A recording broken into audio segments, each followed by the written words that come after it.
TNPSC group one தேர்வு விவகாரம் தேர்வாணைய தலைவர் பதிலளிக்க உத்தரவு அப்படின்னு சொல்லி ஒரு நியூஸ் வந்து பார்த்தீங்கன்னா இன்றைய தினமணி நாளில் வெளியிட்டிருக்காங்க.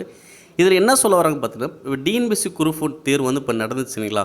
ஸோ அதில் 6 வினாக்கள் தமிழில் வந்து பார்க்கும்போது பார்த்தீங்கன்னா 6 வினாக்கள் மொழிபெயர்ப்பு தவறாக இருக்குது. நம்ம இதுக்கு வந்து அப்ளை பண்ண டேட்டு கொடுத்தாங்க. பட் அதுக்கு வந்து எந்த ஒரு இதுவுமே ரெஸ்பான்ஸ் பண்ண மாட்டாங்க. ஏன்னா ஆங்கிலத்தில் உள்ளதான் இறுதியானது அவங்க சொன்னாலும் இருந்தாலும் அது தமிழில் உள்ள தவறாக தான் இருக்குது. ஒரு கொஸ்டின் 2 கொஸ்டின் பரவாயில்ல, 6 வினாக்கள் தவறாக இருக்கும்போது அதுக்கான பதில் வந்து கொடுத்து தான் ஆகணும் அப்படின்ற விஷயத்தையும் அந்த தேர்வர் வந்து பார்த்திங்கன்னா ஒரு நோட்டீஸ் வந்து கொடுத்துருக்காரு. என்ன கொடுத்துருக்காங்க பார்த்திங்கன்னா, குரூப் ஒன் தேர்வு முடிவில் வெளியிட தடை கோரிய வழக்கில் தமிழ்நாடு அரசு பெண் தேர்வுடைய தலைவர் பதிலளிக்க சென்னை உயர்நீதிமன்ற மதுரை அமர்வு புதன்கிழமை உத்தரவிட்டது. மதுரையை சேர்ந்த கண்ணன் சென்னை உயர்நீதிமன்ற மதுரை அமர்வில் தாக்கல் செய்த பொதுநல மனு.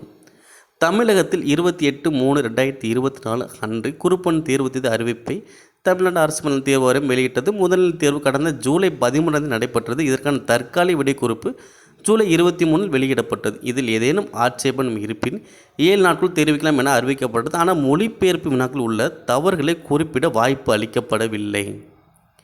6 வினாக்களில் மொழிபெயர்ப்பு தவறில் இருந்தால் உரிய நிவாரணம் கோரி மனு அளித்தேன். ஆனால் எந்த நடவடிக்கையும் எடுக்கப்படவில்லை. எனவே குரூப் ஒன் தேர்வு முடிவிலே வெளியிட இடைக்கால தடை விதிப்பதுடன் சம்பந்தப்பட்ட 6 வினாக்களுக்கு சலுகை மதிப்பெண்கள் வழங்கவும் உத்தரவிட வேண்டும் என கோரியிருந்தார்.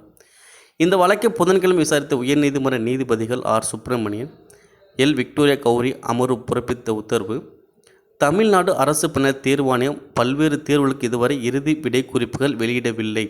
நீதித்துறை தேர்வுகளுக்கும் இறுதி விடை குறிப்பு வெளியிடாதும் அடங்கும். இந்த வழக்கில் தமிழ்நாடு அரசு தேர்வாணைய தலைவர் பதிலளிக்க வேண்டும். வழக்கு விசாரணை செப்டம்பர் 3 ஒத்தி வைக்கப்படுகிறது என்ற நீதிபதிகள்.